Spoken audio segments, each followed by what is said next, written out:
Olá, seja bem-vindo, seja bem-vinda a mais um episódio do Circulação em Dia com o Dr. Fábio Rocha.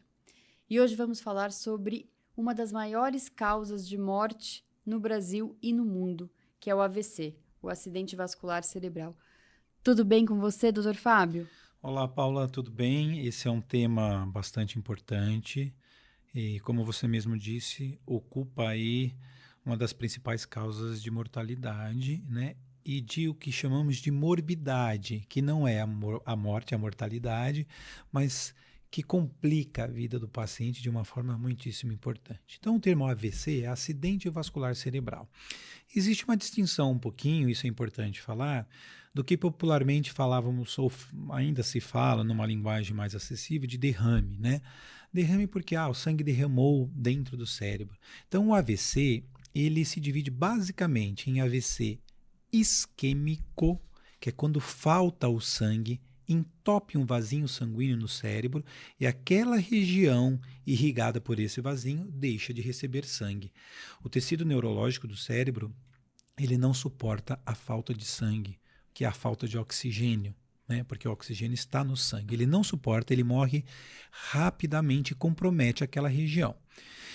E o acidente vascular hemorrágico é quando esse vaso sanguíneo ele tem geralmente alguma malformação, o que a gente chama de aneurismas cerebrais, pequenas saculações, assim, abalamentos no vaso que acabam se rompendo. E aí você tem um sangramento naquela região. Bom, tanto um quanto o outro vão trazer sequelas importantes e, em casos mais graves, levar o paciente a óbito. Né? É, o acidente vascular cerebral hemorrágico, que é mais relacionado à parte de hemorragia, está muito relacionado à história familiar e também a situações como má formação de alguns vasos da cabeça. Nós vamos nos atentar principalmente ao acidente vascular isquêmico, que é o principal, muito mais abundante e que está relacionado também a hábitos. Uhum. Então, o acidente vascular isquêmico ele acontece por obstrução do vaso sanguíneo. Uma das causas importantes é uma alteração no vaso sanguíneo do pescoço, não lá do cérebro, que são as carótidas. Nós chamamos de artérias carótidas. Tem de um lado e de outro, por isso que são duas. Elas sobem aqui na região cervical do pescoço e vão levar o sangue para a face e lá para o cérebro. Paulo, são vasos bem calibrosos, eu diria mais ou menos o calibre de um dedo, assim, para a gente representar. Uhum. E com uma pressão alta, com volume de fluxo, com fluxo sanguíneo, um volume de sangue muito E grande. eles vão direto para o nosso Vão cérebro, lá para o nosso cérebro, além da face, como além você da falou. face também. Então, o que acontece? Numa região aqui determinada onde acontece essa bifurcação, ou seja, vem o vaso, ele se divide em dois, ali pode se juntar as plaquinhas de gordura, como já dissemos em outros episódios, a doença aterosclerótica. E quando ela ocupa uma quantidade grande do vaso, pequenos fragmentos podem se soltar. Esses pequenos fragmentos eles vão entupir alguns vasos lá do cérebro, vasos de calibres menores, Uhum. e essa região do cérebro que foi ocluída, ela vai deixar praticamente de exercer a sua função. E essa região ela pode comprometer a fala, ela pode comprometer a movimentação do membro superior, do membro inferior e outras sequelas mais que nós temos. E o que determina, por exemplo, doutor Fábio, se eh, essa falta de sangue nessa região do cérebro, ela vai simplesmente causar, por exemplo, uma falta de mobilidade ou uma questão na fala, ou ela vai realmente levar o paciente a óbito? Depende principalmente da localização, para onde, qual é o vasinho que entupiu. Se for numa região do cérebro que está relacionada à movimentação, teremos problemas na movimentação. A gente chama sequelas motoras. Se Uhum. for uma região mais importante, como a região da fala e outras partes que são de suma importância para a manutenção da vida, a gente vai ter complicações referentes a isso. Mas o mais importante, Paulo, é entender e às vezes reconhecer quando um paciente da nossa família está tendo Uhum. AVC. Eu Uhum. acho que dessa nossa conversa, que às vezes é um pouco técnica, isso é importante. Então, o que nós temos? Olha, cheguei na minha casa, fui visitar a minha família, né? Meus pais. com uma idade um pouco mais avançada, 75 anos, estamos lá. De repente, vou fazer uma citação ilusória, tá? Meu pai, de repente, está lá no sofá, tranquilo, mas quando a gente olha, a gente vê que ele está um pouco diferente, e a gente repara que a boca está um pouco virada para um lado, a gente pergunta o que está acontecendo, ele não consegue falar direito, um pouco desorientado, às vezes não está movimentando uma parte do corpo, isso é um sinal que o paciente está tendo um AVC. Existem outras doenças também, mas a priori temos que pensar no AVC. E por que é importante reconhecer? Porque o tempo ele é muito importante nessa situação. Quanto mais cedo a gente tratar, mais cedo a gente consegue recuperar, ou às vezes a gente consegue recuperar totalmente os movimentos e até deixar o paciente completamente sem sequela. Quando passam-se horas do início do AVC, às vezes o paciente ele vai ficar com uma sequela bastante importante. Porque, como você vinha dizendo nesse seu exemplo, quando a pessoa começa a ter a boca dá esse repuxo, ou enfim, ele fica um pouco assim, de uma maneira que a gente nem reconhece, o que está acontecendo no corpo desse paciente naquele momento? Uma parte do cérebro não está recebendo sangue, ou seja, não está recebendo oxigênio. Nem sempre a boca entorta, nem sempre o paciente perde a movimentação. Às vezes o paciente só desorienta, fica desorientado.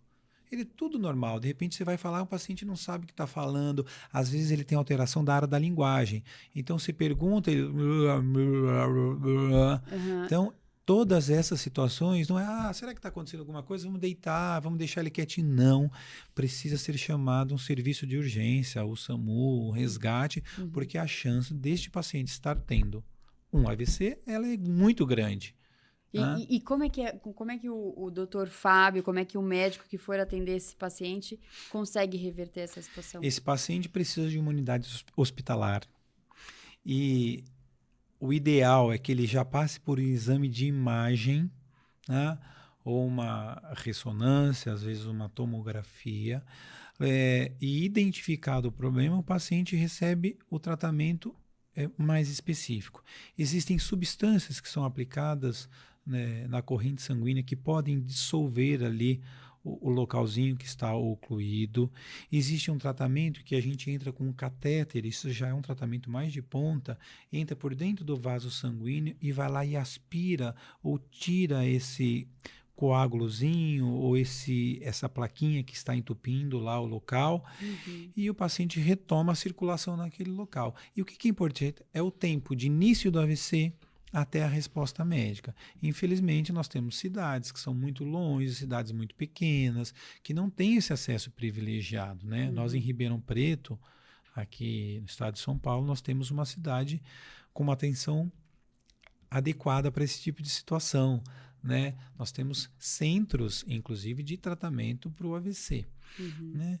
Mas o que chama a atenção é o reconhecimento, não deixar a coisa passar, né? Ter uma atenção, na dúvida, chama para o atendimento, porque é melhor o excesso, neste caso, do que deixar o paciente ali achando que não é nada, né? E saber que tem tratamento. Uma vez o paciente apresentando AVC e ele ficando com sequelas, ele vai ter o que nós chamamos de morbidade, né? Que são aquelas dificuldades. Mas com fisioterapia, com a ajuda de todos, da família e tudo mais, o paciente consegue restabelecer, se não por completo as suas atividades, mas pelo menos parte das suas atividades para ele ter um pouco mais de autonomia. E existem casos em que pode ser fulminante, assim como dizem? Sim, se essa oclusão ela comprometer uma parte grande do cérebro, infelizmente o paciente ele pode evoluir a óbito. Né? Isso em poucas horas, né? Em poucos minutos. Em poucas horas. Na maioria das vezes a gente tem um tempinho aí, mas se esse AVC for um AVC que ocupe um território cerebral muito grande, infelizmente o paciente vai a óbito. E muitas vezes ele não vai a óbito diretamente pelo AVC mesmo, mas pelas complicações. Um paciente mais idoso, ele deixa de se movimentar, ele acaba ficando acamado, ele fica mais suscetível a complicações, a infecções respiratórias, infecções do trato urinário, e ele acaba vindo a falecer de complicações do AVC. E só para a gente encerrar, doutor Fábio, dentro desse assunto, gostaria só que você nos ressaltasse o que causa, né? Quais são as possíveis causas, porque às vezes a gente vê, assim, atletas, pessoas que têm uma saúde muito boa, com casos de AVC, né? Sim, nesses pacientes que são saudáveis, na sua maioria, eles podem apresentar o AVC hemorrágico, porque a gente não sai fazendo ressonância de crânio ou tomografia em todo mundo aleatoriamente, realmente não tem sentido, tá? Mas isso pode acontecer. Às vezes, a gente tem um aviso prévio, uma dor de cabeça muito intensa, inédita. Não é o paciente que já tem dor de cabeça. O paciente tem 35 anos, nunca teve dor de cabeça e um dia acorda com uma dor explosiva na cabeça que não passa, não cede. Isso pode ser um indício. Tá? Então, esses pacientes mais jovens, que não têm outras doenças, não têm complicações, eles podem estar com alterações na formação do vaso, então aquele AVC que a gente chama de hemorrágico, um rompimento do vaso. A gente tem algumas características também do sangue do paciente que nós chamamos de trombofilia. São inerentes ao paciente em que o sangue se coagula espontaneamente e ele pode acontecer nesse território cerebral.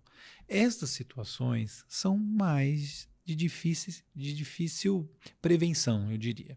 Tá? Mas a grande parte dos AVCs, eles são AVCs isquêmicos, que estão relacionados a doenças que nós já falamos aqui, como obesidade, hipertensão, diabetes, tabagismo. Ou seja, são essas doenças que têm que ser combatidas, tratadas, para evitar um mal maior ali na frente. Exatamente, é isso. Muito bom. Perfeito, doutor Fábio. Te agradeço mais uma vez por toda a sua contribuição, trazer tantas informações de extrema relevância a todos nós. Obrigada. Eu que agradeço e espero que essas informações ajudem, né, a cuidarmos melhor da nossa saúde, que é realmente muito importante. Sem dúvida. E agradeço a você também que nos acompanhou até agora. Muito obrigada e até o próximo Circulação em Dia.